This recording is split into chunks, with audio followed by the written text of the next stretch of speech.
Efendim merhabalar, Ferda Yıldırım YouTube kanalında heyecandan hemen sizlere göstermek istediğim bir kitap var elimde. Kuantum İstihbarat 2071. Aslında serinin ikinci kitabı. Hatırlayacaksınız, ilk kitabın yayında yapmıştık. Bu defa kitabı anlatmak üzere kim bizimle? Profesör Doktor Ramazan Biçer. Hocam hoş geldiniz. Hoş bulduk efendim. Teşekkür ediyorum. Hocam gerçekten çok heyecanlıyım göstermek için bu kitabı.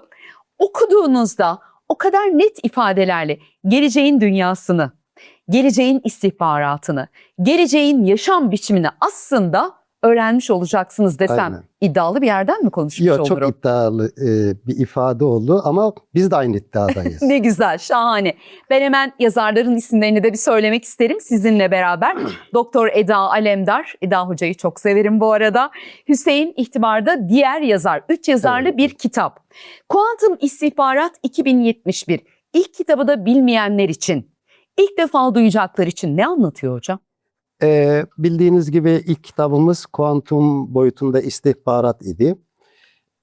Ve bu programda sizinle birlikte Hakan Sancar Beyefendi kitabın tanıtımını yapmıştı. Evet. Bu bizim çalışmamızın ikinci serisi oluyor. Ve bu çalışmada daha da iddialıyız. Birinci kitapta çok iddialıydık, çok olumlu dönüşler aldık. Uluslararası düzeyde olumlu dönüşler aldık. Bu kitapta ise birincisinden daha fazla bir iddiaya sahibiz. Bu kuru bir iddia değil tabii. Biraz sonra sanıyorum Detaylandıracağız. İzleyicilerimizlerimizin kabul zaten en sevdiği konular var. Bugün başlıklarımıza ben şöyle bir bakıyorum. İnsan metafizik sırlarıyla yüzleşiyor diyor kitapta. Bir yandan kuantum, teknoloji, ilerleme insanlık adına, bir taraftan da anladığım kadarıyla aslında en kadim bilgilerle, sırlarla mı yüzleşiyoruz hocam? Kesinlikle. 2071 vurgusunda biraz bizim geleneklerimiz ve kökenlerimizle ilgili çok ciddi veri ve kaynaklarımız olduğunu, o bağlamda oraya bir atıf var affedersiniz, ama aynı zamanda bu geleceğe yönelik de bir atıf. Bu konuda fütürist yaklaşımlar içerisinde biliyorsunuz 1984 kitabıyla ünlü birisi fütürist yaklaşımlarda bulunmuştu. George Orwell. Evet. Bu alanda ikinci çok ciddi bir kitap olarak da David Pesik 2050 diye bir kitap çalışması yapmıştı. Dünyada bayağı yankılar uyandırdı ve fütürist bir yaklaşım. Biz de bunlardan daha ilerisini düşünerek ve geleceğe yönelik bir öngörü olarak da 2071 ismi bizim için uygun. Ben aslında bunu bir uyarı kitabı olarak da görüyorum. Çünkü buradaki bilgiler ıskalanırsa beka sorunu da yaşarız gibi hissediyorum hocam. Benim kitaptan çıkardığım özet bu. Şimdi o zaman haydi kitaptan bir bölümle hemen başlayalım. Diyor ki ön sözünde kitabın, kuantum fiziği, yapay zeka ve insan bilinci tarihte ilk kez aynı denklemin içinde kesişiyor. Bu denklemin doğru çözümü yeni bir medeniyetin kapılarını aralayabilir. Yanlış çözümü ise insanlığı kendi yarattığı zekanın gölgesinde kaybolma tehlikesiyle karşı karşıya bırakabilir. İnsanlık tarih boyunca ilk kez hem kendi zekasını aşan teknolojilerle hem de varlığın en derin metafizik sırlarıyla aynı anda yüzleşiyor. Kitaptan bahsedebilmemiz için bana şunu anlatmanız lazım. Kitapta uzun uzun geçiyor o bölüm. Hocam ya, bu bilinç dediğimiz şeyi biz elle tutup gözle göremiyoruz. Evet. Ama orada olduğunu biliyoruz. Bilinç ne? Şimdi isterseniz bilinç konusundan önce şöyle bir giriş konusuna daha çok Tabii lütfen. Bir girişimde bulunalım. Ve aynı zamanda bu kitabın vurgusunu da burada ortaya çıkarmış olacağız. Einstein'ın şöyle bir sözü var. 3. Dünya Savaşı'nı bilmem ama diyor, 4. Dünya Savaşı taş ve sopayla olacaktır diyor. Bu çok ilginç Ne demek bu sizce? bir öngörü. Biz burada Nikola Tesla bunu açıklıyor ve aynen şöyle bir sözü var. Bunu müsaade ederseniz okumak istiyorum. Tabii hocam. Bilim fiziksel olmayan olayları incelemeye başladığı gün varoluşunun önceki tüm yüzyıllardan daha fazla ilerlemeyi 10 yılda kaydedecektir. Bilim fiziksel olmayan metafizik alanı incelemeye başladığı gün geçmişteki yüzyıllardır süren çalışmalardan daha ileri boyutta 10 yıllarda bu gelişmeleri çok hızlı bir şekilde insanlığın tarihsel kırılma sürecini de başlatmış olacak.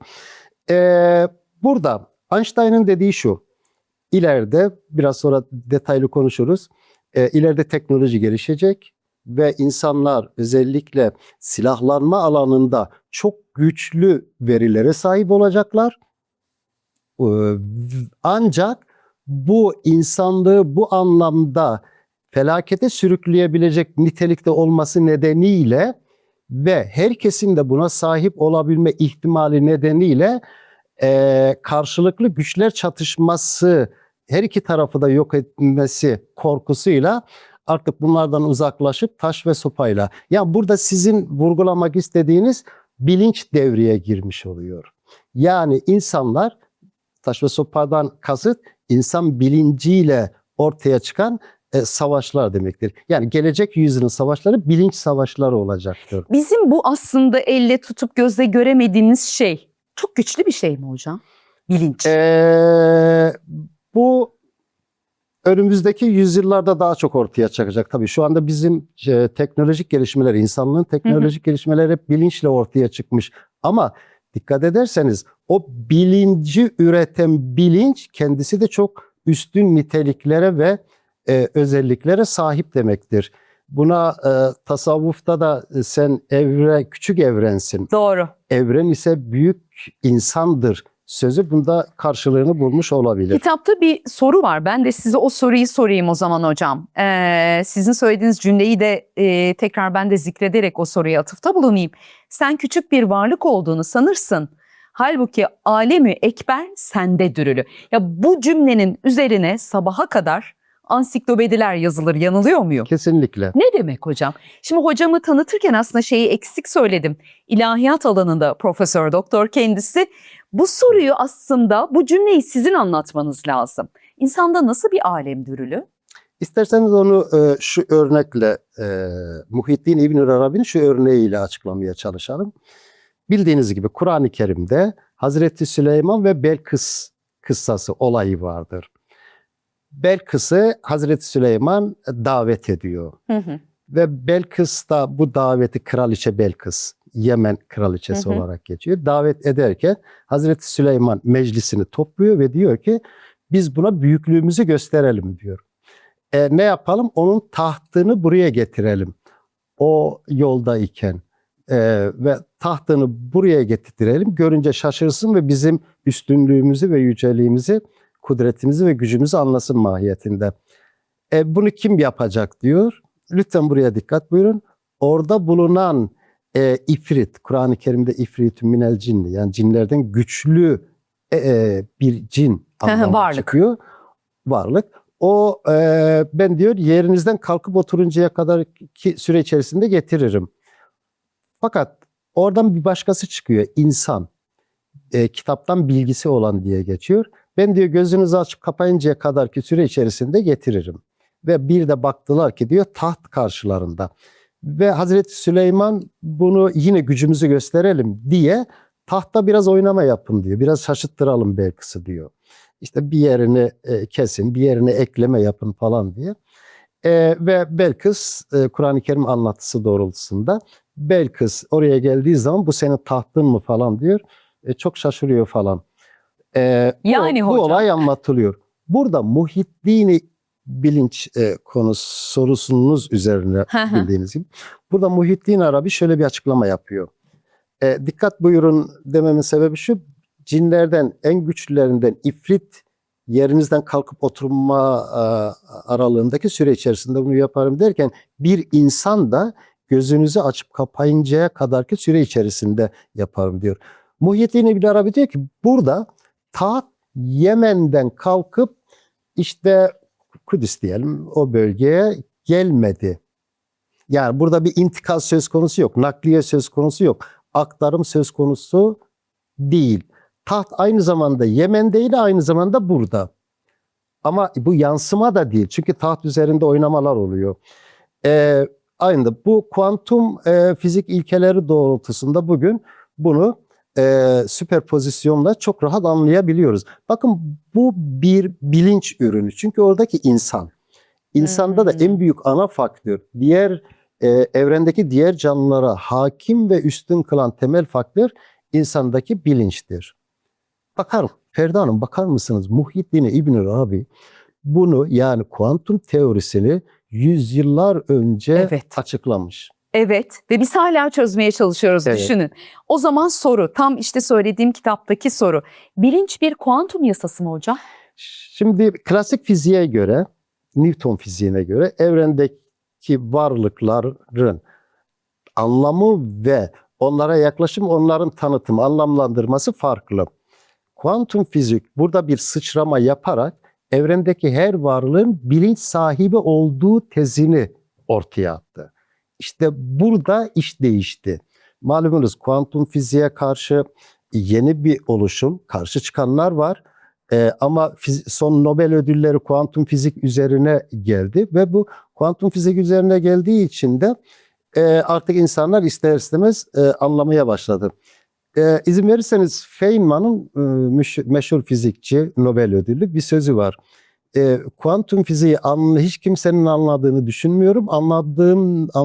Anladım diyenlerin de eksik ve yanlış anladığını düşünüyorum diyor. Bu evrendeki her şeyde bir bilinç söz konusu olunca, her şeyde ama her şey canlı ve canlı demeyelim belki ama canlı deyince bizim canlılığımız anlaşılır. Evet. Ama evrende her şey bilinçli ve bu bilinç doğrultusunda hareket ediyor. İzin verirseniz bir örnek vermek istiyorum. Lütfen. Kuantum teorisinin bir ilkesi de çift yarık deneyi. Evet. Yani çift yarık deneyi kısaca sevgili izleyicilerimiz daha detaylı incelerler. Kısaca şöyle, fotonlar, elektronlar, ışık bir yerden yansıtılıyor. 2 tane yarık var. Bunlar arkada yarıktan geçerek desen oluşturuyor. Bu birisi tarafından gözlemlendiğinde bu deney, laboratuvar deneyi, o dalga olan durum parçacığa dönüşüyor. Yani artık desen bozuluyor. Burada ana tema şu: gözlemlediğini fark etmesi. Bu da Gözlemci bilinci. etkisi olduğunda olay başkalaşıyor yani. Ama bunu burada fark edildiği, gözlemlendiğini fark etmesi bir bilinç işidir. Biz buradan ayaklarımız yere basarken bu dünyadan, bu alemden bunu nasıl algılamalıyız? Bu bize ne anlatıyor bu deney? Bu deney bize şunu anlatıyor. Aslında burada ben bir ilahiyatçıyım, teoloji. Evet, Teoloji evet. açısından. O yüzden sizin bunları anlatmanız Ee, çok önemli zaten hocam. Kesinlikle. Şimdi şöyle itirazlar olabiliyor. Yani bir ilahiyatçının kuantum fizikle falan ne alakası var, ama benim kanaatıma göre kuantum fizik tamamen teolojik konuları Tam da sizin ihtiva alanınız. eder. Çünkü klasik ve yani Newton fiziği dini ve teoloji konularına sıcak bakmaz, yaklaşmaz. Ama kuantum fizik dini konuların anlaşılmasında destek olur. İsterseniz şöyle bunu ifade edelim. Din ve biz dini bilime uyarlamıyoruz. Yani bilimin verileri doğrultusunda dini bir anlayış sunmak istemiyoruz. Bilimi de dine uyarlamıyoruz. Yani bilimdeki olgular dine uygunsa okey, dine uygun değilse reddedilir değil. İkisi ayrı kulvar. İkisi de hakikatin peşinde, ama kesiştikleri ve anlaştıkları ve birleştikleri ve birbirlerini anlamaya çalışan durumlar ortaya çıkıyor. Mesela Kur'an-ı Kerim'e döndüğümüzde kuantum bilinç ayetlerle yer buluyor mu? Tabii kesinlikle. Mesela hocam. Ferda Hanım, Heyecanlandırdınız şu an beni. burada şuna dikkat etmek gerekiyor. Biz Kur'an-ı Kerim'i okurken Kur'an-ı Kerim'in öncelikleri vardır. O da inanç ve ahlaktır. Evet. Öncelikle inanç gelir, sağlıklı inanç ve ardından da bireysel ve toplumsal ahlak vurgusu vardır. Ama benzer olguları, aynı ayetleri kuantum fizik bağlamında baktığınız zaman bambaşka bir anlam ortaya çıkıyor. Örnek veriyorum. Eğer inanıyorsanız muhakkak üstünsünüz, muhakkak kazanacaksınız bir ayet. Buradaki inanıyorsanız tabirini Allah'a inanıyorsanız şeklinde de anlayabiliriz. Ama kuantum fizik açısından baktığınız zaman da başaracağınıza inanıyorsanız anlamı da ortaya çıkar. Bu bir örnek. İkincisi, başka bir ayet örneği. Yerde ve gökte her şey Allah'ı zikreder ayeti var. Şimdi burada Allah'ı yaratması nedeniyle Allah'ın kurallarını uygular. Bir anlamı bu. Ama bu kuantum fiziksel bağlamda ve bakış açısıyla ikinci bir anlam daha ortaya çıkıyor ki yeryüzünde her şey bilinçli ve Tam o söylediğiniz farkındalık. işte. Bir tane ben örnek vereyim Buyurun. kitaptan. Not aldım bunu. Bakayım hocam ne diyecek. Secde suresi 9. ayet. O insana kendi ruhundan üfledi. Bilinci tam da bu ayet üzerinden mi algılamalıyız hocam? Kesinlikle. Yani burada Tanrı-insan ilişkisi bağlamında bu konuyla ilgili ayetler ve hadisler var. İnkar edemeyiz. Ama bunu anlamakta Tanrı'yı insan biçimci bir varlık statüsüne getirmeme kaygısı Doğru. da var. Biz ona tevhid ve yaratılmışlara benzememe açısından. Hı hı. Ama ortada da şu bir vakar ve ayet var yani. Ona da anlamak ve açıklamak zorundayız. Çünkü Kur'an-ı Kerim anlaşılmak için gelmiştir. Yani insanda Tanrı parçacığı olarak bugün yapılan çalışmalar, CERN'deki çalışmalar bu doğrultuda bu parçacığa yönelik bir hedefe doğru gidiyor. Ve aynen şöyle diyorlar. Bir güç var, bir kudret var evrende. Bizim farkında olmadığımız, klasik fizikle açıklayamadığımız bir güç var. İşte o güç, evrensel güç, evrenin bir parçası olan insanda da var. Hiç şunu düşünür müsünüz? CERN, İsviçre, fizik laboratuvarları. Fizik laboratuvarlarında çalışanlara bakın. Orada bütün alanla ihtimalleri, olasılıkları, çalışmaları değerlendiriyorlar. Kur'an-ı Kerim olsun, diğer kutsal kitaplar olsun, bunlar da var. Oranın kütüphanecisi. Evet. Burada durarak kütüphanedeki kitapları alıyor. Ya burada duruyor, Hı hı. kütüphaneden kitap alıyor. Bu CERN'ün kendi resmi sitesinde. Yani o yüzden rahatlıkla ulaşılabilir. Yani kitaba gel diyor, geliyor. Geliyor. Kahve ne kadar günlük hayatımızı kolaylaştıracak. Kahve makinesini el değmeden, dokunmadan çalıştırıyor ve kendisine kahve hazırlıyor. Biz yıllardır görmediğimiz ama işte bu nevi videolardan bildiğimiz, duyduğumuz CERN'ün hızlandırılmış tünellerinde aranan şey Tanrı parçacığı. Aynen. O Tanrı parçacığının videoya dönüşmüş hali de insanın o bilinciyle kahveye, kitaba hükmedebilmesi mi Evet, hocam? diyorlar ki bu evrensel güç, bilinç kaynaklı güç insanda da vardır. Bunlar tırnak içerisinde söylüyorum. Lanet olası Tanrı parça, bir türlü ulaşamama açısından Onlar aslında falan. negatif tarafından ona ulaşmaya çalışıyor. Hani nerede bu, nasıl ulaşamıyoruz? Yıllardır araştırıyoruz. Nerede bu parçacık bağlamında? Ve onu bu evrensel gücün oradaki bir bireyde oluşulması. Şimdi bunu özellikle CERN'e örnek verdim. Çünkü bilimsel en ciddi bilimsel ortamda bunu biz halk olarak ve dini düşünce bağlamında teolojik yaklaşımla ve tasavvuf ve sufi ölçütler içerisinde keramet olarak adlandırdığımızda insanlar kabul etmeyebiliyor bazıları. Evet. Belki de hocam şöyle, ben inanan taraftayım bunlara, metafizik aleme de inanan taraftayım. Çok suistimal ediliyor ya.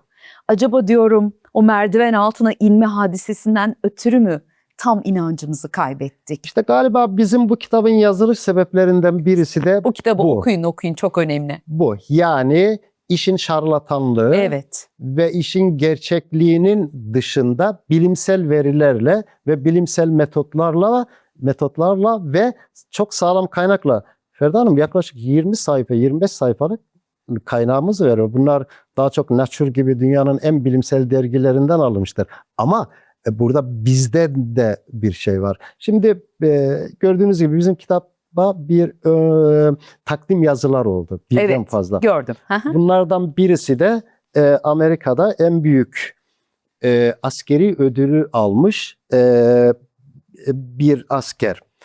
Bu askeri uzaktan görüyle ve uzaktan yönlendirme ile Saddam'ın yerini, Kaddafi'nin yerini uzaktan görüyor ve buluyor ve bildiriyor. Nokta atış. Yani bu bildiğimiz tartışmalı operasyonlarda Evet. fizik mi kullanıldı? Aynen. Ve bu başarısından dolayı da dikkat buyurun, Amerika'dan bahsediyoruz, ordudan bahsediyoruz. Amerika tarihinin en büyük ödülü verildi. Bu adamın görevi uzaktan görü. Bunlar çeşitli şekillerde adlandırılabilir. Bu bir yetenek mi hocam? Geliştirilebilen bir şey mi? Bunu takdim yazarken açıkladı. Burada şuna varmak istiyorum. O diyor ki, yani diyor, günümüzde diyor uzakta metafizik alanla ilgili ya da paranormal alanla ilgili ya da uzaktan görüyle ilgili medyada ya da internet ortamında ya da farklı, bunların %94'ü diyor gerçeği yansıtmıyor diyor. Biraz evvel dediniz ya siz, suistimal ediliyor, yanlış kullanılıyor ya da işin uzmanı olmayanlar tarafından ya da bilimsel boyutu bulunmayanlar. Öyle olunca da bunlar artık insanlar ne yapıyor? Sahtekarlık. Tabii. Veyahut da öyle görülüyor. aynen. Biz Amerika böyle operasyonlarda duru görüyü kullanabiliyorsa hocam, biz bu anlamda ne noktadayız ülkemiz? Şimdi bunlar geleceğin istihbaratı olacak, yanılıyor muyum? Kesinlikle. Şu anda da kullanıldığını tahmin edebiliyorum. Bir bilgiye sahip değilim. Bizim bu anlamda yetenekli kişilerimiz var mı? Yoksa bu çalıştırılarak insana kazandırılan bir şey mi? Onu tam anlayamıyorum. Şimdi Pentagon diyelim. Evet. Onların resmi sitelerinde falan açıklandığı için onlarda Detachment 201 yönetici inovasyon kol ordusu var. Tamamen metafizik çalışmalar üzerine kurulmuş bu durum. Amerika Birleşik Devletleri 2. Dünya Savaşı'ndan sonra, Soğuk Savaş'tan sonra bu alana yöneldi ve bir birim oluşturdu. Hem bu Pentagon'da oluştu hem de CIA'de oluştu. O da nedir? Paranormal olgular üzerinden bilgi edinme. Evet. Ön sezi dersiniz, uzaktan görme dersiniz, ne bileyim, yani altıncı his dersiniz. Herkes evet. Adlandırma olur. Fakat Feynman'ın yine çok güzel bir sözü var. Bir şey adlandırmakla onu anlamanın farklı olduğunu çok erken zamanda öğrendim diyor. Yani biz bir adlandırma verebiliriz ama içeriğini detaylı bir şekilde tamamlayamaz. Bu süreçte günümüze kadar çalışıldı. Ve daha sonra bu çalışmalar CIA'nin kendi internet sitesinden yayınlandı. Yani paranormal olaylarla istihbarat temin etme. Şimdi lütfen dikkat buyurun. Bunlar gizliliğe kaldırılan dosyalarda görüyoruz. Ve belli bir süre sonra onlara artık ilgilenmiyoruz falan dediler ama bu da çok ikna edici olmadı tabii. Yıllar öncesine ait, onlu yıllar öncesine ait çalışmaları gizliliğini kaldırdıklarından bakıyoruz. Ama bu konuyla ilgili çalışmalara bakıldığı zaman bu çalışmalar devam ediyor. Yani burada ordu, düşünsenize, yakın, yani çok da uzak değil, Afrika'da düşen bir uçağın yerini uzaktan görüyle buldular ve bunu kendileri de açıkladığı için söylüyoruz. Son zamanlarda bu işle uğraşmıyoruz deseler de uğraşmaz olurlar mı onlar evet. hocam? Pentagon'un dehlizleri diyor hoca. CERN'in hızlandırılmış tünelleri hocam. Türkiye, bu insanlara ileride mutlak surette ihtiyacımız olacaksa sizce ülkece bu noktada ne durumdayız? Burada yine ben Einstein'ın sözünden hareketle 4. Dünya Savaşı beyinle olacak diyor. Yani evet, taş sopa. Bilinçli olacak diyor. Biz de burada kendi çapımızda güçlü bir devlet olma konumunda, köklü bir devlet olma konumunda Türkiye'de kendi çapında bir şeyler ve önemli şeyler yaptığına inanıyoruz. Bu konuda tabii bunların çoğu açıklanmadığı için de somut veriler Tabii canım hocam, biz de zaten bazı devlet sırlarını ortaya koyalım demiyoruz ama ben hissediyorum. Evet. Hoca da hani çok azıcık bilgi aktarma noktasında hissediyor kendini. Şimdi Bizim çalışmamızın temel iddiası geleceğe yönelik. Evet. Sizler buna değinmiştiniz. Biz geleceğe yönelik bir çalışma, buna istihbarat deyin ya da devlet güvenliği deyin ya da kaliteli insanlar yetiştirme deyin ya da Türkiye'nin güçlülenmesi. Bizim buradaki birinci derecedeki amacımız Türkiye, o yüzden 2071 dedik. Ferda Hanım, yapay çağına girdik. Evet. Ve artık her alanda kullanıyoruz. Günlük en basit şeyden de kullanıyoruz. Artık uluslararası alanlarda da kullanıyoruz. Fakat bir şeye dikkatinizi çekeceğim. Yapay zekayı herkes kullanıyor. Bakın bunu Amerika Birleşik Devletleri artı İsrail, İran savaşında gördük. Bunlar yapay zekayı kullandılar. İran da kullandı ama. Sonuçta bu ticari bir ürün. Kiminle pazarlık yapılırsa, kiminle pazarlama yapılırsa orada kullanılabilir. Zaten Amerika'da son dönemlerde bu Silikon Vadisi'nin yapay zeka firmalarının CEO'larını askeriyeye aldı. Hı hı. Yarbay rütbesiyle. Düşünün. Yani onlardan verilerini. Fakat yine tekrar ediyorum, biz geleceği düşünmek durumundayız. Güçlü bir Türkiye için ve bunun o konuda da olacağında da hiçbir kuşkum yok. Biz bunu İyi miyiz hocam bu konuda? Onu bilelim yeter. kesinlikle. Tamam, süper. Kesinlikle. Bakın bu konuda yapay zekanın gelişimi şu anda evet bebeklik aşamasında falan diyorlar ama onları da geçiyoruz. Artık duygusal yapay zekaya girdik ve bunun zamanla peyderpey halka sunuluyor, açık hale geliyor. Bunun daha ilerisinin de ben hazır olduğu kanaatindeyim. Daha ilerisi ne hocam? Yani süper bilgisayar, yapay zeka dediğimiz şey. Bilinç kazanabilir mi? İşte o bilinçli olan yapay zeka. Geçenlerde ünlü bir yapay zeka CEO'su şunu söyledi. Yani kullanıcılara diyor ki arkadaşlar yapay zekaya duygu yüklemeyin. Bu ne demek? Yani lütfen demeyin, yapar mısın demeyin, ona yap, et. Aa, Ama adamın bu sözünü şöyle anlamak gerekiyor. Okunmalı yani. Diyor ki biz bu aşamaya geldik zaten. Bu aşamaya hazırlığımızı tamamladık ve bu artık piyasaya sürülecek. Burada da bir sorumluluk olursa siz geliştirdiniz yapay zekayı diyeceğiz. Bu sözü böyle okumak gerekiyor. Şimdi kitapta önemli bir bölüm bence. Tam da bu konuyla alakalı hocam. Parapsikolojik fenomenlerin yeni konumu uluslararası güvenlik denilmiş. Orada da CIA'den atıf bir cümle var. Diyor ki CIA, biz paranormal olguları takip etme işindeyiz ama bu konuda kibirli olmamaya çalışıyoruz diyor. Ondan sonra Jack Davis'in bir cümlesi var. İstihbarat analizi ülke siyasetçilerinin ulusal güvenlik politikasını formüle etme ve uygulama misyonlarını yerine getirmelerine yardımcı olmak için yurt dışındaki olaylara ilişkin bilgi ve değerlendirmeler yoluyla nesnel ve etkili destek sağlama sürecidir diyor. Parapsikolojik fenomenlerin yeni konumu yani hocam. Yanisi şu. Yapay zeka artık bütün uluslararası arenalarda olduğu gibi istihbarat ve orduda da kullanılıyor. Affınıza sığınarak tekrar etmek istiyorum vurgu yapmak için. Ama herkes yapay zekayı kullanıyor. Yani bu devlet kullanıyor ama karşı devlet kullanmıyor değil. Sadece siz kullansanız karşı devleti rahatlıkla egale edebilirsiniz. Orada bir farkımızın mı ortaya çıkması gerekiyor? Burada bir farkın ortaya çıkması gerekiyor ama yapay zeka üstü bir farkın ortaya çıkması gerekiyor. Ferda Hanım, Amerika'nın CIA'in yayın organı var. Intelligence Studies diye. Aylık dergiler bunlar. Bu dergilerde sınırlı ve kapalı bir şekilde bu konularda üzerinde çalışıyorlar.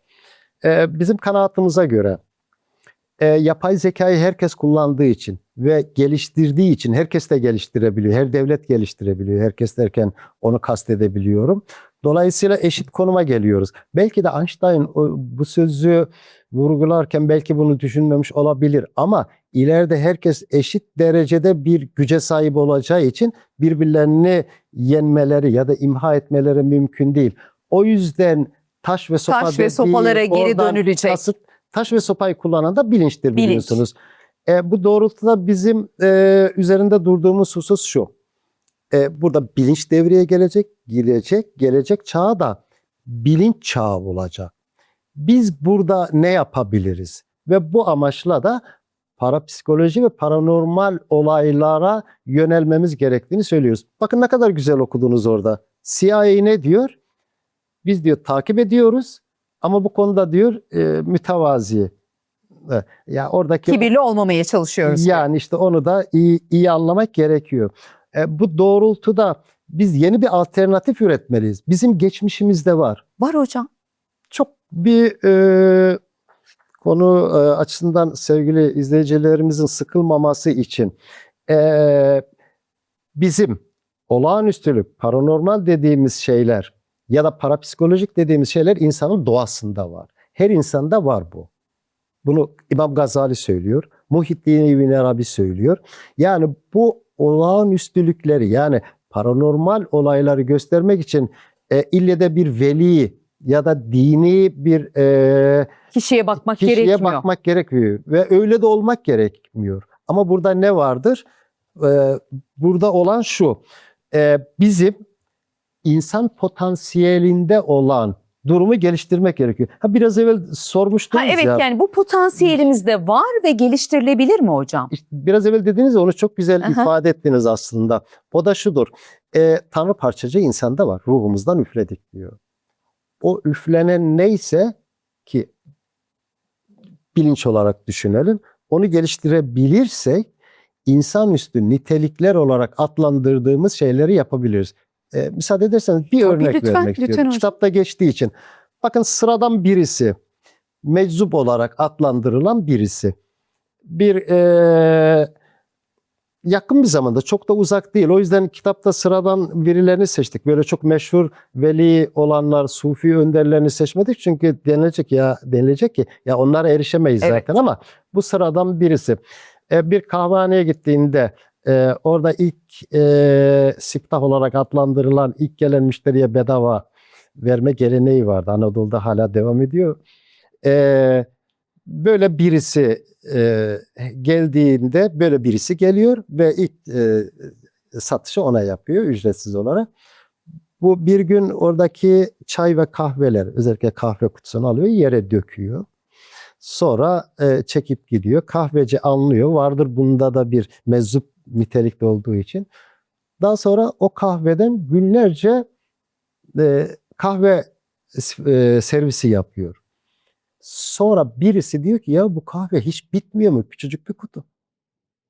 Günlerdir aynı ekleme yaptın mı? Hayır. Peki bitmiyor mu? O bitmiyor mu dediği andan itibaren kahve tükenmeye başlıyor. Ya da bizde bakın bu sıradan bir vatandaş olarak adlandırıyor. Ya da buna keramet, bereket kerametleri Evet, bereket derler. enerjisi deriz hocam. Evet, bereket derler. Ve bizim Yok dedikçe yok kitaplarda- olur deriz. evet. Var dedikçe var olur deriz Aynen. hatta. Anadolu'da bunlar çok yaygın Evet, söylemler. bunlar ciddi yılların tecrübesi olduğu için dikkat etmek anlamlı yani böyle yabana atmamak Evet. gerekiyor. Yani buralara baktığımızda Ferda Hanım sayıldığında, ölçüldüğünde, bakıldığında tükenmeye başlıyor. Biraz evvel çift yarık Gözlemci deneyinde etkisi. aynı. Aa, Harikasınız. çok şaşırdım şu an. Peki, o zaman daha bilinir örneklerden gidersek. Buyurun. Hazreti Musa'nın denizi yarması hocam. Paranormal bir olay mı? Kur'an-ı Kerim'de de geçiyor biliyorsunuz. Hazreti Süleyman hadisesi keza. Doğa olayları üzerinde kontrol sahibi olması Hazreti Süleyman'ın paranormal olay olarak mı algılamalıyız? Yani daha net, daha yalın anlatmak adına soruyorum. Bir de şu cümleyi çok sevdim kitapta. Paranormal olaylar tabiata aykırı değil. Ancak bizim tabiat anlayışımıza aykırı diyor. Çok mühim bir cümle. Biz bu çalışmamızın temel amaçlarının birincisi tamamen bilimsel olması üzerine ciddi özen gösterdik.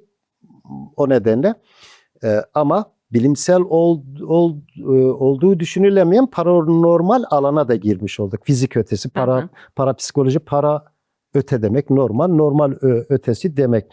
O yüzden bizim buradaki bu çalışmamızdaki temel iddiamız şu. O duyu dışı olarak algılanan olayların hepsi duyulara hitap eder. 5 duyumuza. Yani bunlar duyu dışı değil ve fiziki kurallar çerçevesinde açıklanabilir. Ama burada kuantum fizik kastediyoruz. Dolayısıyla bu olağanüstü olayların fiziki alemde mutlaka bir karşılığı vardır. Bakın Ferda Hanım, İbn Sina diyor ki, eğer diyor birisinden hakkında, birisiyle ilgili olağanüstü bir şeyler duyarsan sakın inkar etme. Yağmuru yağdırmak, fırtınayı durdurmak veyahut da bir anda birkaç yerde görmek, sakın diyor inkar etme. Çünkü diyor bunun mutlaka tabiatta bir karşılığı vardır diyor. Fiziki alemde. Bu doğrultuda bizim bu çalışmanın temel iddiası da şudur. Evet, paranormal olaylar ütopik gibi gelse de, insanüstü gibi gelse de, doğaüstü gibi, doğa dışı gibi gelse de aslında doğada mutlaka karşılığı vardır. Bir örnek vermek istiyorum. Ancak burada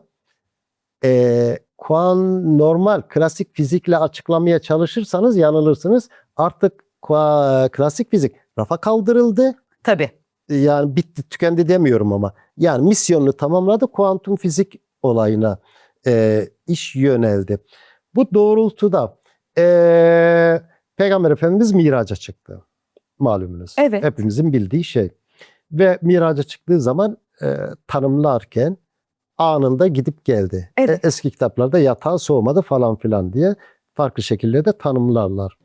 Ama bugün kuantum fizikte teori olarak, kuantum fizik ilkesi olarak solucan kanalları, solucan delikleri, solucan tünelleri anlayışı. Bu ne demektir? O kanaldan gittiğinizde, ki en son Nobel ödülü bu çalışmaya verildi, anında mesafesiz, çok uzak mesafeleri mesafesiz olarak alıyorsunuz. Yani Peygamber Efendimiz hadislerden anladığımız kadarıyla çok uzak yerlere gitti ve kainatın dışına çıktı diye de düşünebiliriz. Ama bu anında oldu. Fakat biz bunu Peygamber Efendimizin bu Miraç olayını anında, lütfen dikkat buyurun. Çünkü kuantum fizik aleminde olanlar zamansız ve mekansızdır. Anında geri döndü. Bakın bunu anlayabiliyoruz. Hani hep Anadolu'da falan da duyarız ya, adam burada ama başka yerde görüldü. Evet.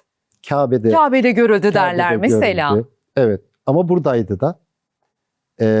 Biraz evvel bahsettiğimiz Muhyiddin İbn Arabi'nin Belkıs'ın tahtı olayında olduğu gibi adam burada, o zat, ama aynı anda Kabe'de görülmüş. Bunlar artık yani dini olgular rahatlıkla kuantum fizikle anlaşılabiliyor. Temel iddiamız bu. Ve bunların da bu vurgu önemli olduğu için affınıza ve hoşgörünüze sığınarak tekrar etmek istiyorum. Bunların da tabiatta mutlaka karşılığı var. Yani bizim tabiat anlayışımız aslında kitapta söylendiği gibi farklı olduğu için belki de zihnimiz bu olayları henüz algılamakta yetersiz kalıyor. Çok güzel Hocam, tespit etmişsiniz. Yani konunun özeti o cümle. İlahiyatçı tarafınıza dönük bir sorum. Yani bizim kuantum fizikle birlikte bugün anlamamız gereken, bunu bir ilahiyatçı da böyle söylüyor mu? Çoklu evrenler, paralel evrenler mevcut mu hocam? Çoklu evrenler ve paralel evrenler. Bu şimdi seyircilerde şöyle bir iddiayla karşılaşabiliriz. O yüzden onu vurgulamam gerekiyor. Teori, iddia, sözü tırnak içerisinde. Yani bu bir teori, gerçekleşmemiş. Ama bütün bilimsel veriler teori. Teoridir. Doğru. Dolayısıyla biz çoğunu gerçekliğiyle ilgili bizzat biz kendimiz bir tecrübe yaşamamış olduk. Dolayısıyla böyle bu anlayış, teori olması onun önemsizliği anlamına gelmiyor. Her şey teoridir çünkü. Bizzat sizin denemediğiniz her şey teoridir. Dolayısıyla bu paralel evrenler teorisini farklı ya da başka boyutlarda, alemler diyebiliriz hocam. Siz bir ilaççı olarak nasıl bakıyorsunuz buna? Çünkü ayetleri benden çok daha iyi bildiğiniz için soruyorum. Teşekkür ediyorum. İşaretlerini yakalıyor musunuz? Bakın bu konuda iki örnekle meseleyi değerlendirebiliriz. Birincisi rüyalarımız. Yani biz rüya görüyoruz. Evet. Rüyada ben varım. Aslında ben buradayım. Ve ben varım ama orada farklı bir boyutta ben varım. Ve çok gerçek orada yaşananlarda. Evet. Bu bir. Demek ki böyle bir boyut var. Aslında biraz evvel değindiğimiz gibi Kur'an-ı Kerim ayetlerine bu gözle bakıldığı zaman çok veriler var. Örnek veriyorum. Hepimizin sürekli okuduğu Elhamdülillahi Rabbil Alemin. Evet. Alemlerin Rabbi olan. Bu buna işaret edebilir. Farklı yorumlar da olabilir. Buna da işaret edebilir. Bir de şöyle bir hadis var. Sahih hadis olarak geçiyor. Evrende dünyaya benzer, dünya şartlarına benzer oluşumlar var. Onların da Adem'i var. Onların da Musa'sı var. Onların da İsa'sı var. Onların da Muhammed'i var diye. Çok ilginç. Bakın şu ana kadar onu açıklayamayız. Ancak bu kuantum paralel evrenler teorisiyle konuyu çok daha açıklayabiliriz. Artık hiçbir şey olmaz gözüyle bakamıyoruz hocam. Keşifler de tabii böyle düşünmemize sebebiyet veriyor. Diyor ki kitapta insanlık tarihinin en kritik eşiklerinden birindeyiz. Bir yanda atom altı dünyanın derinliklerinde yükselen kuantum fiziği, diğer yanda insan zekasını aşma eşiğine yaklaşan yapay zeka sistemleri. Peki bu iki sarsıcı güç aynı anda devreye girdiğinde nasıl bir dünya ortaya çıkacak? Paranormal olaylar neden izah edilemiyor? Neden anlatılamıyor? Bir de kitabın hemen kapağında bir mesela beyin fotoğrafı var. Aslında bu bize bir farkı mı ortaya koyuyor? Siz anlatın, en doğrusu sizde. Evet, teşekkür ediyorum. Ferda Hanım, biz paranormal olaylar genellikle efsane, Mit. safsata ya da bilim dışı olarak açıklanmaya çalışıldı ve o ana kadar durduruldu. Yani uzak durulması telkin edildi. Ancak acı bir gerçek var. Şu anda dünyada 19 üniversite paranormal bölümlerine sahip ve hepsi batıda. İngiltere ve Amerika Birleşik Devletleri olmak üzere. Yani onlar demişler ki bunlar safsatadır, gerçek dışıdır, bilim dışıdır. Siz uzak durun ama biz yapalım. Bu önemli bir veri. Bu ne perhiz, bu ne lahana turşusu diyoruz. Kesinlikle. İkincisi bu bağlamda bu çalışmalardan özellikle İngiltere'deki ilgilenen seyircilerimiz için söylüyorum, izleyicilerimiz için. İngiltere'deki Exeter Üniversitesi bu alanda çok ileri bir aşamada ve çok ciddi çalışmalar, eğitim faaliyetleri var ve yüksek meblağlı öğrenciler alıyorlar ve o alanda seçilmiş öğrencileri olarak lisansüstü olarak kabul ediliyor ve onları değerlendiriyorlar. Hocam bazı beyinler farklı ve onları bulmaya mı çalışıyorlar bir taraftan? Kesinlikle. Şimdi biz bir beyin MR'ına baktığımızda o fark gözüküyor değil mi şimdi ekrana gelecek görüntüde? Biraz evvel çok güzel bir yerde vurgu yapmıştınız. O da şuydu. Bu paranormal olaylar, parapsikolojik olaylar tabiata aykırıdır sözü bizim tabiat anlayışımıza aykırıdır diye çok güzel özetlemiştiniz aslında meselenin. Bu tespitiniz ve bu kadar kitaptaki o vurucu cümleyi seçmeniz harika. Teşekkür ve tebrik ediyorum sizi bu bağlamda. Şimdi bu çalışmalardan önemli merkezler var şu anda. Bunlardan birincisi Amerika'da. IONS diye, Dean Radin diye birisi laboratuvarda sürekli bu paranormal olayları laboratuvarda test ediyor. Bu önemli. Biliyorsunuz istihbarat birimleri doğrudan kendisi ilgilenmez. Ama paravan şirketler kullanılır. Mesela CIA'nin en büyük arka bahçesi diyelim Amerika'daki bir üniversite. Stanford Üniversitesi. Normalde bir üniversite görünümünde eğitim faaliyetleri veriyor ama arka planda CIA'nin laboratuvarı olarak görebiliriz. Bu anlamda bu Dean Radin'in laboratuvarı da paranormal olayları açıklamak için kurulmuş bir laboratuvar ve orada deneyler yapılıyor. Bunun ne kadarı dışa yansıyor o ayrı mesele. Biz Dean Radin'le irtibata geçmiştik. Evet. Biz çalışmalarımızı kendisine söylemiştik.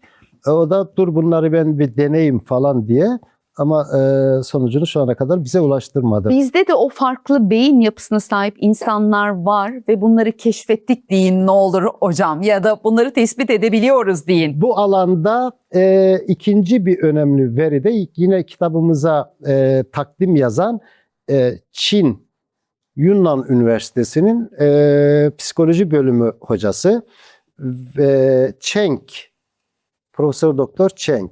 O da yıllardır Çin devleti adına koordineli olarak bu tür çalışmaları yapıyor. Burada şunu yapıyorlar. Bu özelliğe sahip insanları tespit ediyorlar.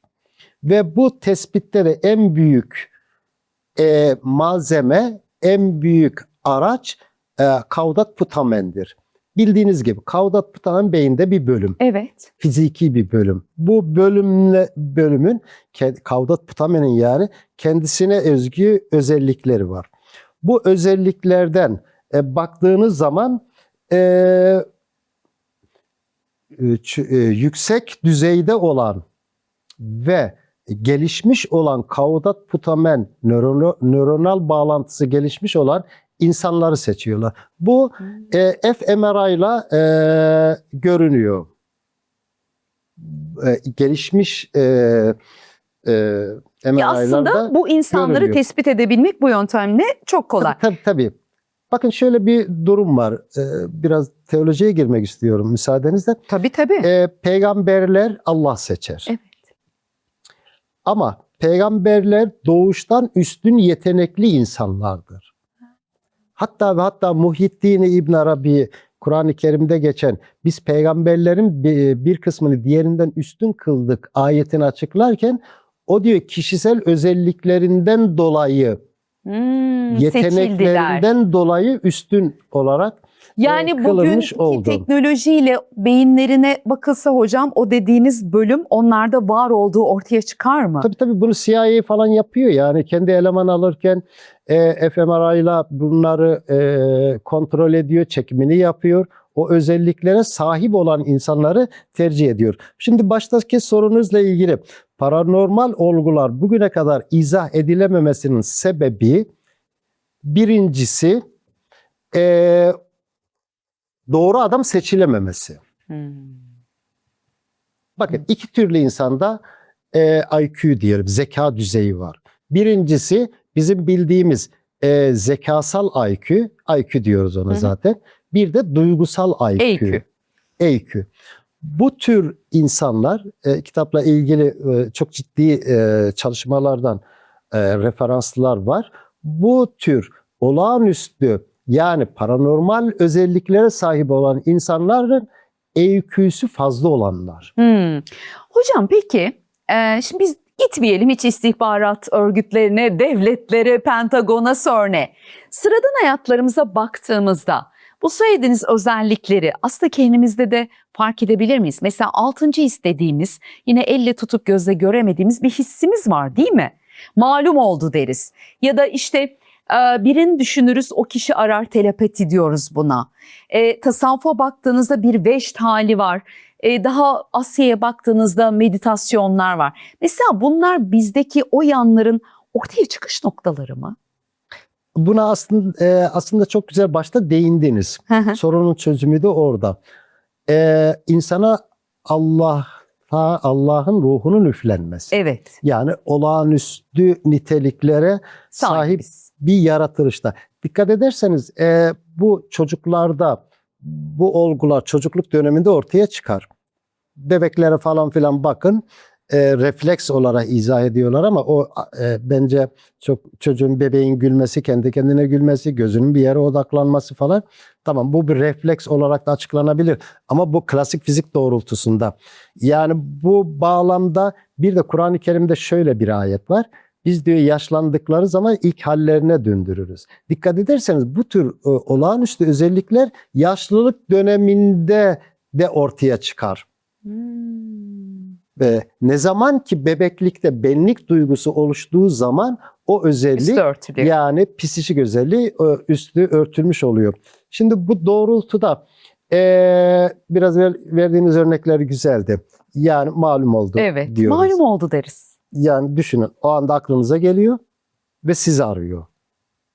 Daha da ilginci, burada herhangi bir dini ya da manevi boyut aramaksızın bazen görmüş olduğumuz rüyaların ertesi gün olduğu gibi çıkması. Bu bir paranormal durumdur. Bu şu demektir, her insanda potansiyel olarak var demektir. Vardır. Ama bazılarında biraz evvel bahsetmiş olduğumuz Kaudat Putamen'in aşırı nöronal bağlantısı olan insanlarda bu daha gelişmiş vaziyettedir. Çok net anladık hocam.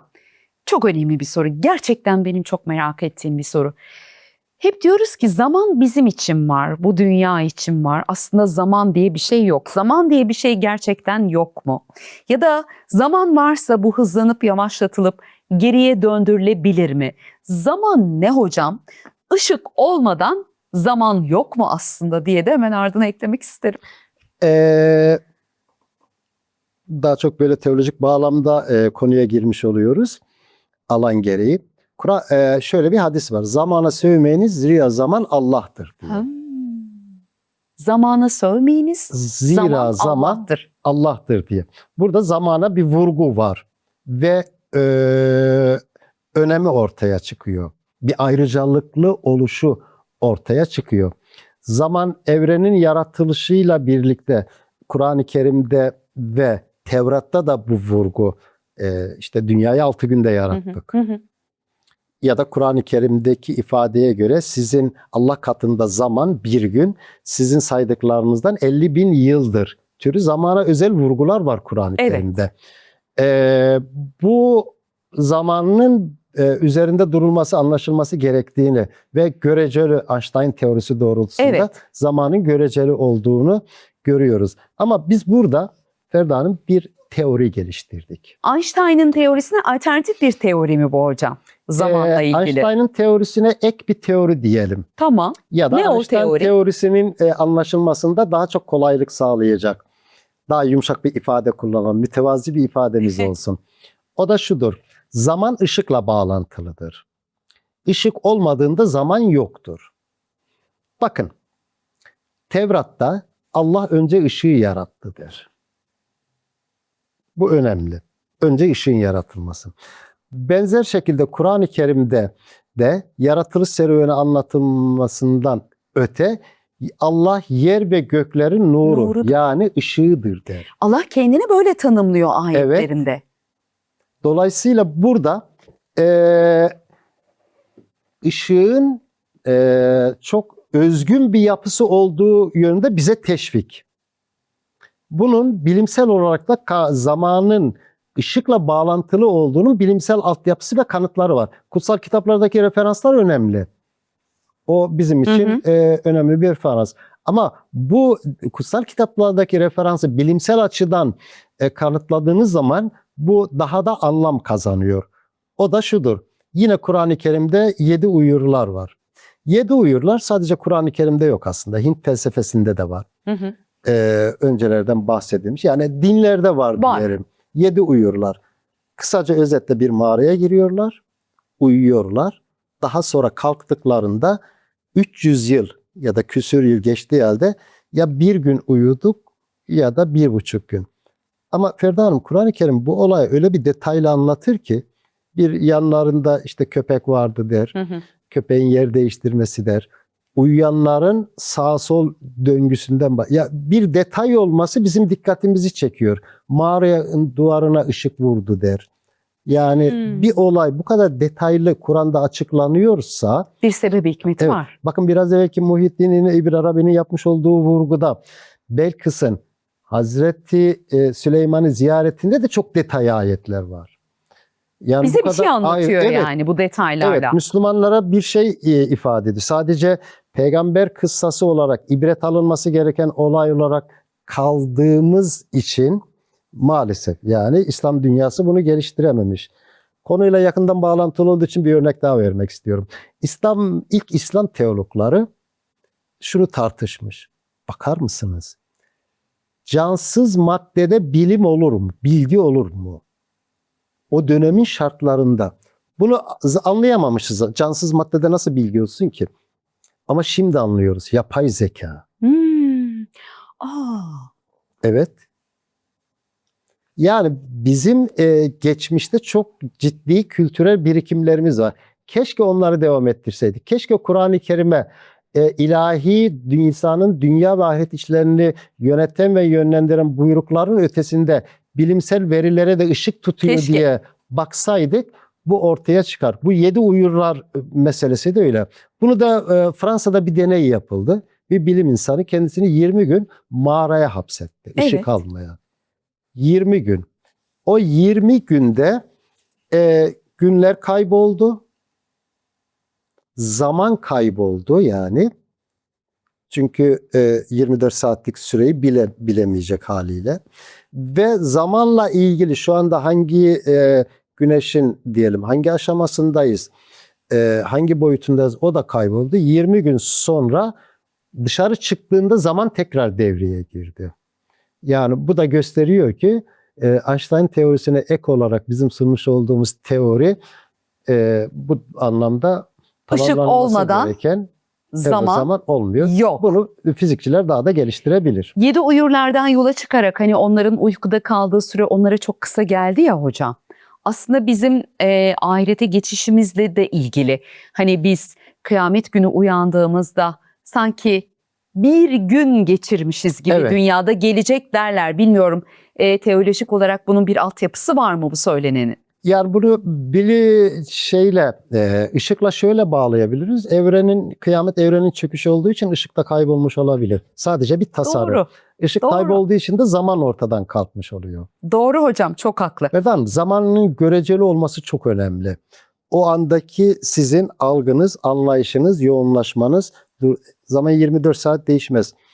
Geçen öğrenciler bana dediler ki yani ahir zamanda gün kısalacakmış. Evet. Hadis var Evet. dediler. Peki dedim bu 24 saat 18'e mi inecek falan? Yani bunu nasıl anlamamız? Ya bu tür hadislerin üzerinde düşünmemiz lazım geldiği ile ilgili. Onlara bir yönlendirme Tabii, yapmış. kesinlikle. Zamanda değişim yok ama algıda değişim var. Ama bu Einstein'a ek olarak ileri sürmüş olduğumuz teoride ışık zamanın var edicisi olarak ortaya çıktığı anlaşılıyor. Hocam peki göz bir zaman merceği mi diye sorsam, kitapta bu da ayrıntılı anlatılmış. Göz üzerinden zamanın kaydını okumak mümkün mü? Yine alanınıza gireceğim burada. Bir ayette hani bize haber verir ya, insanın yapıp ettiklerini eli, ayağı, dili şahitlik edecek. Yani o zaman kitapta şunu diyor bize. İnsan bedeni sadece biyolojik bir varlık değil, bir şahitlik arşivi. Bir şahitlik arşivi. O yüzden de göz bir zaman merceği mi? Göz üzerinden zamanın kaydını okuyabilir miyiz? Şimdi yeni teoriler doğrultusunda insan beynini kuantum bilgisayar olarak tanımlıyorlar. Evet. Bu eksik. Doğru değil yani. Kuantum bilgisayarın evet bir takım çok üstün özellikleri var. Üstün nitelikleri var. İşlevselliği ve işlemciliği ve yaptığı şeyler çok ileri boyutta. Bizim bildiğimiz klasik bilgisayarların, standart bilgisayarların ötesinde. Aslında insan beyni kuantumsal özelliğe sahip.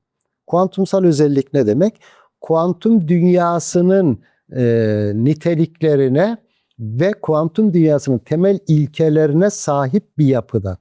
Aslında insanın bütün organları bu özelliğe sahip. Ve bunlardan birisi de işte gözdür. Çok güzel bir ayet okudunuz. Şahitlik etmeyi biz biraz evvelki teorimiz doğrultusunda yeniden tabiatla mutlaka karşılığı vardır. Yani bu bir hafızadır. El hafızadır, ayak hafızadır ve göz Evet. hafızadır. Ve gözün de ayrıca bir özelliği vardır. Göz kuantum boyutunu çok ileri boyutta yansıtan bir durumdur. Bakın görmeden görenler var.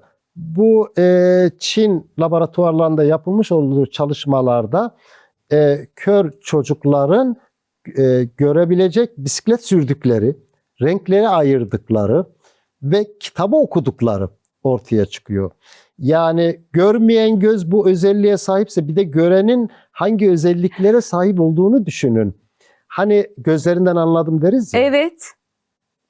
Gözler kalbin aynasıdır Gözler deriz. kalbin aynasıdır deriz. Onu okuyabilen, üst bilinç, yüksek bilinç sahipleri insanlar bu özelliği daha iyi ortaya. Yani gözüne bakarak onun bütün ruhsal, psikolojik özelliklerini anlayabilir. Sıradan insanlar belki tecrübeyle kısıtlı olarak anlayabilir ama göz bu açıdan önemli bir penceredir. Ama nitekim gözle ilgili bilimsel olarak kanıtlanmış, çok uzağa gören insanların da ortaya çıktı. Birkaç kilometreyi rahatlıkla yanındaymış gibi gören Bir de insanlar. kalp gözü deriz. Evet, bir de kalp gözü vardır ama bu kalp gözü ile ilgili şöyle bir hadis var. Eğer müsaade ederseniz. Lütfen, seve hadisler seve. üzerinden gidiyoruz. İnsanda bir et parçası vardır ki o iyi olduğu zaman bütün beden iyi olur. O bozulduğu zaman bütün beden bozulur. Burada dikkat buyurun lütfen. Et parçası diyor.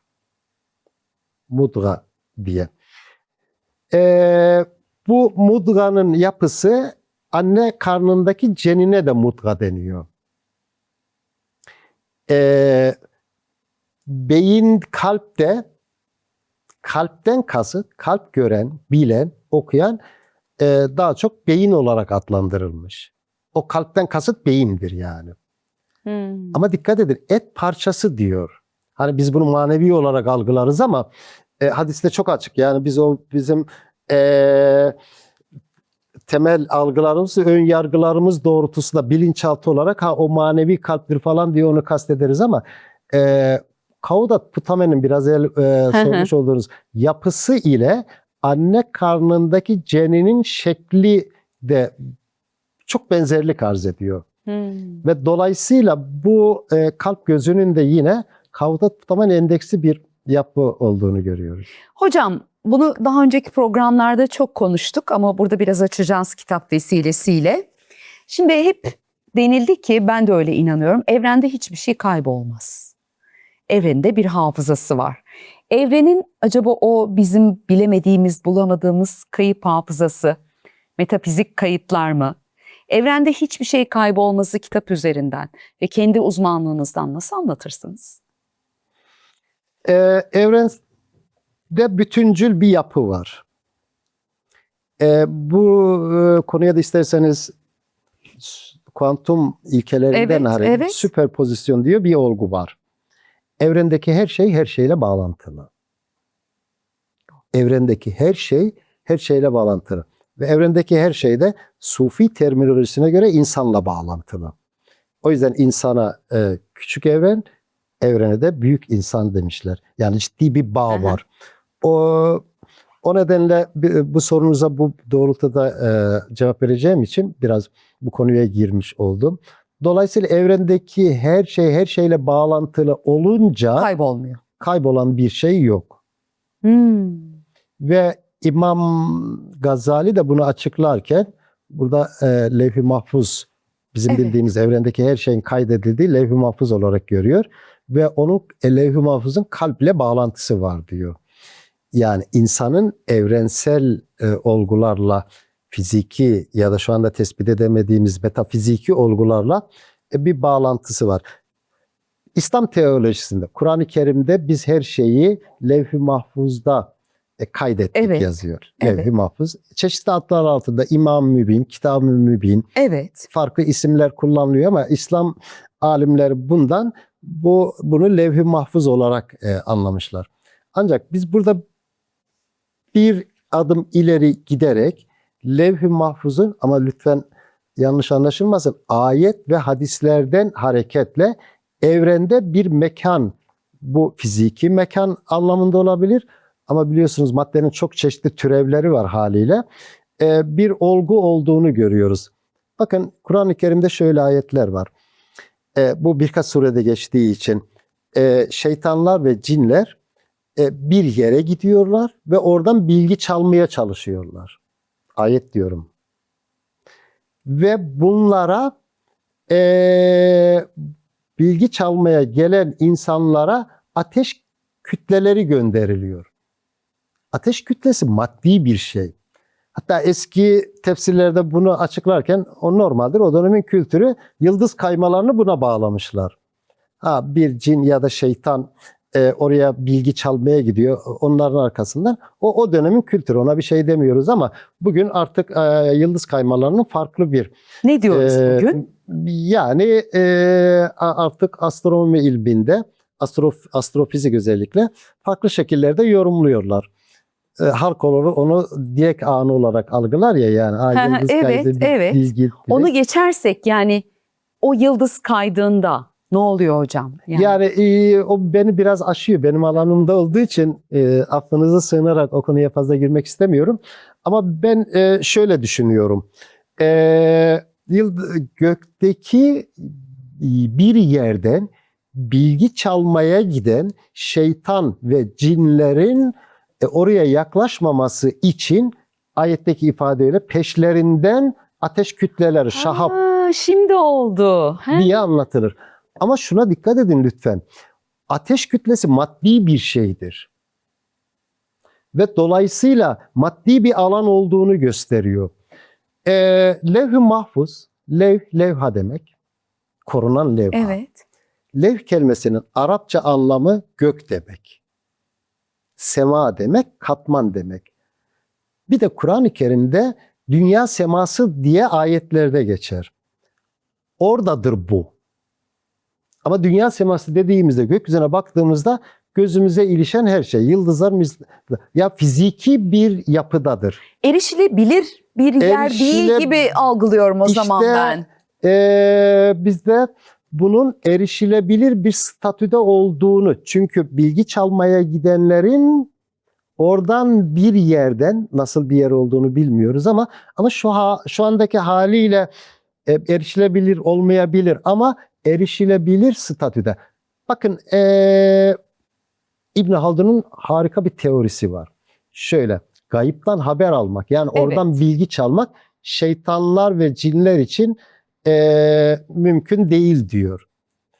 Ama diyor kahinler için bu mümkündür diyor. Çünkü bir hadiste şöyle buyuruyor. Yani onlar oradan bilgi çalıp kahinlere ulaştırıyorlar. Peygamber Efendimiz bunu anlatırken hiç bilgi çalamıyorlar demiyor. Almış oldukları kırıntı bilgilere yalanlar katarak kahinlere ulaştırırlar. Dolayısıyla bir levha var, katman var uzayda, yani bir yer var. Yani o levhada peki hangi bilgiler var hocam? Her şey mi? Her şeyin bilgisi mi? Bir yudum aldı çayından hocam. Zor bir sorum hocam. Şimdi şöyle, ne var levh-i mahfuzda? Şöyle düşünelim. Yani şöyle, şununla sınırlamak istemiyorum. Tövbe haşa, bir bilgiye dayanarak söylemiyorum. İnsanın sadece kaderinin falan yazılı olduğu bir yer gibi gelmiyor bana. Daha ötesinde bir şey gibi geliyor. Haklısınız. Şöyle düşünelim. Burada tabii biraz evvel zaman kavramına değinmiş olduk. Evet. Allah zamanı yaratan var. Evet. Varlık olarak yaratmış.